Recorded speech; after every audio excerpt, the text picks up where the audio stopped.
What's going on, ladies and gentlemen? Welcome back to a brand new vlog. Obviously, by the title and the thumbnail, we got a good one for you guys today. Honestly, this is the best thing that you can do to a car, and it's gonna change everything about it. You might be wondering, why are you getting new coilovers? Don't you have coilovers on your car? Well, to make a long story short, we blew this front right shock. My BC Racing Coilover has decided to die. Not because BC Racing sucks. I would still recommend BC Racing to anybody, but I have about 60,000 miles on these coilovers, and they've been hard miles. Daily driven for the past 3 years, and in Jackson, Mississippi, which if anybody knows anything about Mississippi, Jackson has the worst roads. They're terrible, but these coilovers took those roads like a champ. I had to drive on them every day for school, and it did really good. But that's a lot of abuse that went on these coilovers, and instead of just replacing the front right, so many miles on them, we're going ahead and upgrading.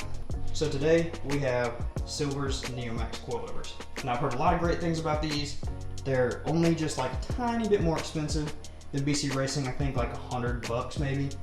But these have higher spring rates. They have 20K front, 16K rear. These are 16K front and 10K rear. So now that I have Stancy Boy wheels, I am rubbing a little bit in the front. So I went ahead and upgraded the spring rates just a little bit. Nothing too crazy. I'm not full static gang, but it's gonna be a little bit stiffer so that way we can rub a little bit less. So I tried to do a time lapse, but I messed it up.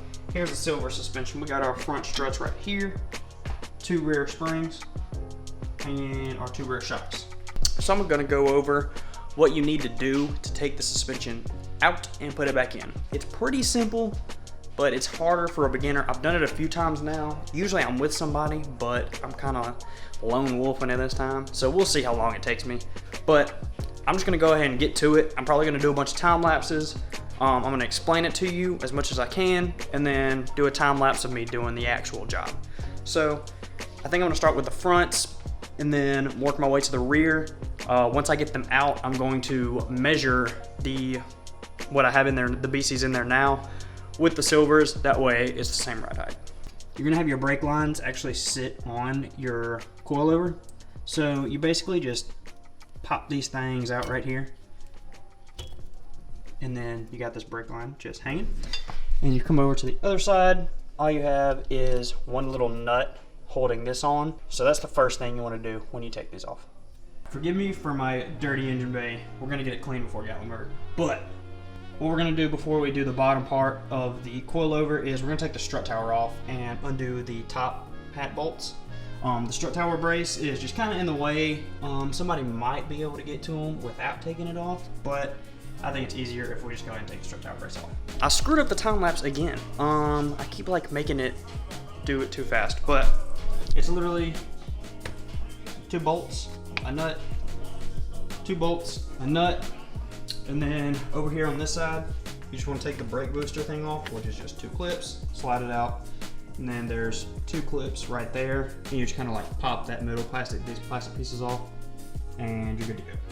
Pretty simple to take the strut brace off. You don't really need me to show you how to do it. Now we have access to these nuts very easily. 370Z suspension. Let me turn on my light right here. Essentially, that thing right there. So it's basically that, and then the top hat. And your top hat is 3 nuts. And then you pull it from top to bottom. You might have to move your whole suspension, like kind of like push your brakes down with your foot, kind of like shove it down so you can get the shock and coilover out, but that's all it is. Little nut I was telling you about is a 19 millimeter. Let's get to it. The best way to get that bolt out is essentially to hit it with a hammer. If I remember correctly, if you use a jack and just kind of jack up the rotor right here, just kind of compress your suspension, it takes the pressure off of that bolt right there. It makes it a lot easier. So get your jack out, pause. I'm gonna go ahead and actually undo these nuts right here. I wanna say they're 10 or 12 mil. pretty easy. We're just gonna go ahead and take those out real quick. Quick update on removing the 370Z suspension. At first, I was thinking I just had to push the bolt out the other side, but it's connected to the sway bar right here. And at first I was about to remove it, but if you look on this side, right here, you can take off this black bracket. And then I should be able to pull it towards me instead of taking that bolt all the way through. So that's what we're gonna do. We have the first strut out. Like I said, you take off that bracket and it makes it a lot easier. I will say, some people said, I had to look it up, but some people said to disconnect the sway bar. I didn't want to. So looking at me now, you can see it was a little bit of a struggle. I got brake caliper dust and just road grime all over my face trying to fit my head in there. But I just kind of grabbed the sway bar as much as I could and just kind of beat it with a hammer and grabbed the sway bar, because the sway bar kept catching on the bottom of the shock and wanting to go. Every time I beat the shock to the left, the sway bar would want to like stay in the shock. So I just had to find a way to hold it while I beat it out. So, not yet. Anyway, we got that one out. And that's pretty much it. I'll say that's pretty much it. It's simple on paper, but it's suspension, so it just gets dirty. And sometimes it's just a lot harder to take out than it seems.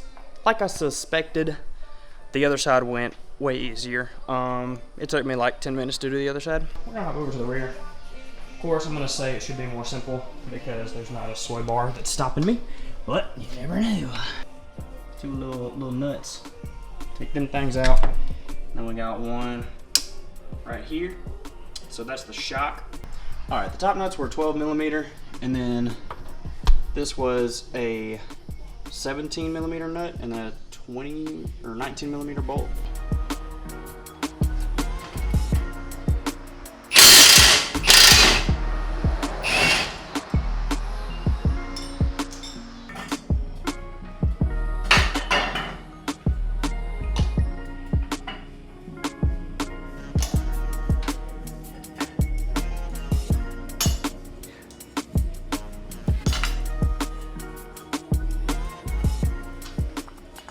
It is dark now, but all four corners have been removed. The rears were definitely a little bit easier, just because I don't think the sway bar was really putting any, there's nothing putting tension on the rear suspension to really like make it hard to get out. The fronts were hard just because that sway bar was fighting me and I couldn't get the bolt out of the bottom of the shock. But now we're gonna do the same thing in reverse, but before we do the same thing in reverse, we're actually gonna measure our new Silvers to match our BC Racing Coilovers, so that way we have the same ride height with the new coilovers. On the BC Racing Coilovers, they do it where you spin the bottom and you lock the top as well. It looks like the Silvers, you don't necessarily lock the top the same way as you can see, but essentially you take the bottom portion and you spin it left to go higher and then right to go lower, and it'll move up and down. And then this little collar right here, you use the spanner wrench and you grab this and you twist, right, and then hold this and use the other spanner wrench to twist left. So you like do opposite to like tighten it down. That's pretty much all you do. And I just measured them from that to that. This I measured from the top of the top hat to the center of this hole right here. It was 20 and 3/8 inches. So I just took 20 and 3/8 inches, went from the top of the top hat to the center of this hole. So did that for both of them. It should match good. As long as it's not lower, I'm okay if it's a little bit higher, but like I said, I have rubbing issues, so I don't want it to go any lower. Now we got the rear. So this is how you set your ride height with the spring and spring bucket. I did get the true rears, or not the true rears, I got the divorce setup that comes with the car. So the way that the shock works is once you set these in the car and put your spring bucket bolt back in, you put a little bit of preload on it, about 10 millimeters or so, and then you adjust this to the height of wherever, I guess where you line up the bolt and the little bracket that you put it in. I don't know what it's called. The thing that this bolt goes into, you adjust it once you've jacked your car up about 10 millimeters or so. On these Silvers Coilovers, so like I said, BC Racing has two collars. What they did is they have an Allen key. I don't know if it'll focus on it. It's right there. The Allen key right there is what you do to tighten the threads down so that way it doesn't back out or anything and change your height while you're driving. Everything is even and back to original specification. Not original, but what I had it set to before. We're gonna go ahead and put these things back in. So I don't think there's any special way to put it back in. Just put them back in the same exact way that you took them out. And yeah, besides in the rear, like I said, I'll probably film a clip of me jacking up the rear. So once you put the spring bucket in and you put the shock in, you basically load up the spring, twist in the shock to match where you put the little bit of preload. It's just a little bit, 10 millimeters, but I'll film a clip of me doing that. The spring in the spring bucket, I got the jack, so I'm gonna lower it just a little bit so I can show you guys what I mean. What we gotta do, see how the spring had a little bit of tension to it? Let me jack it back up and I'll show you. So you just put a little bit of tension in it.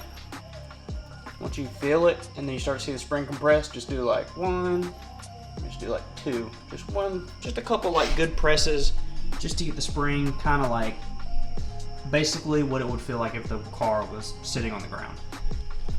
And then now I'm going to put the shock in there and then adjust the shock to fit in its original hole.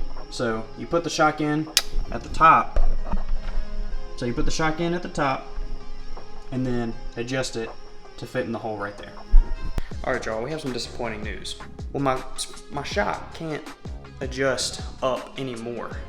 Like, it's at its max height to the preload of the spring, which is not good. So I could let the spring out and it'll catch it, which I might just do. And it's probably fine, but it kind of worries me because that's not what I've been told to do. So I'm just gonna try and send it. Actually, no, I'm not. I'm probably not gonna send it. We'll see. All right, guys, I spoke with a fitment expert. He said that it's fine if I don't load the spring, or he said it should be fine. So basically what I'm gonna do is I'm gonna just push the suspension down and then stick the bolt through the bottom of the shock, and it should be okay. So that's what he said. He said it shouldn't be a big deal. So right there, right here, I'm just gonna, all I need to do is push it down just a little bit and I can fit the bolt through. What really needs to happen is this needs to go up taller, but I can't because this has a bottom. And the BC Racing shock, as you can see, there isn't a bottom. It can just thread all the way through however long you need it. Which I'm sure the Silvers, there's a reason why they do that. It's probably more stable if I had to guess, but I don't know. So that's what I'm gonna do. And after I complete that, everything will be in. I got the fronts done earlier. It is the next day if you couldn't tell, but I got both the fronts in. Like I said, it's just do it in reverse. And it was definitely easier putting them back in, not having to fight the sway bar, but they're all in. So I'll put the rears in and I'll show you guys the car on the ground. Once I get the wheels back, I've actually sent them off to get the lips polished. I tried to polish the lips myself. Polishing aluminum apparently is not my specialty. I sucked at it and I couldn't do it. So I sent them off to a dude. He did it. He's done a good job. He sent me some pictures. So once I get them back, we'll see what they look like.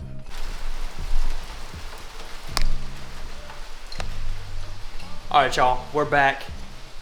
I have the wheels in the back of the truck right now, but check it out. I don't know if I look any different, but I got a fresh new lens that gives me a little bit of zooming just in case that I'm, you know, somewhere like see a cool car or something. I can zoom in just a little bit more. The other lens I was using was 16 millimeters and I couldn't zoom with it. So now I have a zoom lens. Not that far of a zoom, but it helps out. And it's a little bit wider, so it's pretty nice. But I got the wheels back, but I was gonna put them on and take the car out and wash it, but as you can see, it is raining. So I think I'm just going to get the wheels out and I'm gonna put a little bit of ceramic spray on them. The lips look amazing. you can see in here.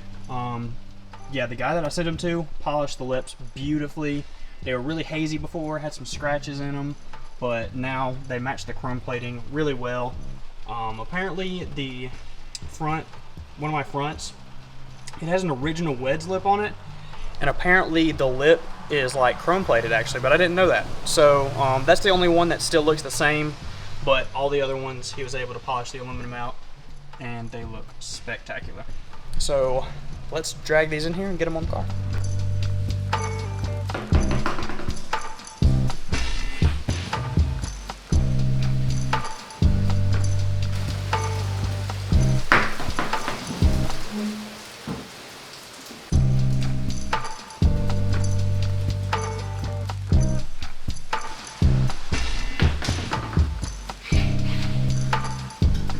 This is what we're going to be using to protect the Silvers 2s. I would like to get a real ceramic coat, but I think that'll do good for now. It's at least a temporary thing for at least a couple months, but basically I'm just going to hit it with some alcohol, just wipe it down with some alcohol, and then you just spray that on with a cloth and then wipe it off with a dry one. And it's that simple, and it's pretty good protectant. Have it on the car right now, and it makes the car really shiny, makes it look really good. I mean, it's been sitting here getting really dusty, so if it looks this good after sitting in the garage for a while, then I know it'll work on the wheels. So that's what I'm gonna do. Then after that, I'll throw the wheels back on the car.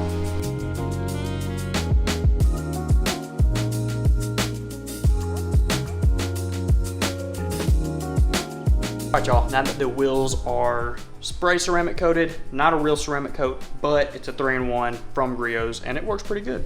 So they look nice.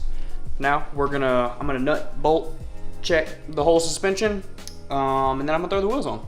Y'all, I'm sorry. I'm not gonna be putting the car on the ground because I forgot I need to roll my front fenders. I'm gonna be doing that in my next video, in my Slammed Enough Gatlinburg prep video. This is kind of a preparation for it, but the next video I'm gonna be doing a paint correction, just like a 1-stage. I'm gonna be getting some glass cleaner to like get the water spots off my glass, cleaning my headlights, and rolling my fenders. And so once I roll my fenders, then I can put the car fully on the ground with the front and the rear wheels on. But this is what it looks like with the rear wheels. It's sitting a little high because the front is lifted up. I know that doesn't make sense, but I don't make the rules. So to see the car fully on the ground on the Silvers Coilovers, stay tuned for the next video. But if you enjoyed this one, comment, like, and subscribe, and I'll see y'all in the next one. Peace out.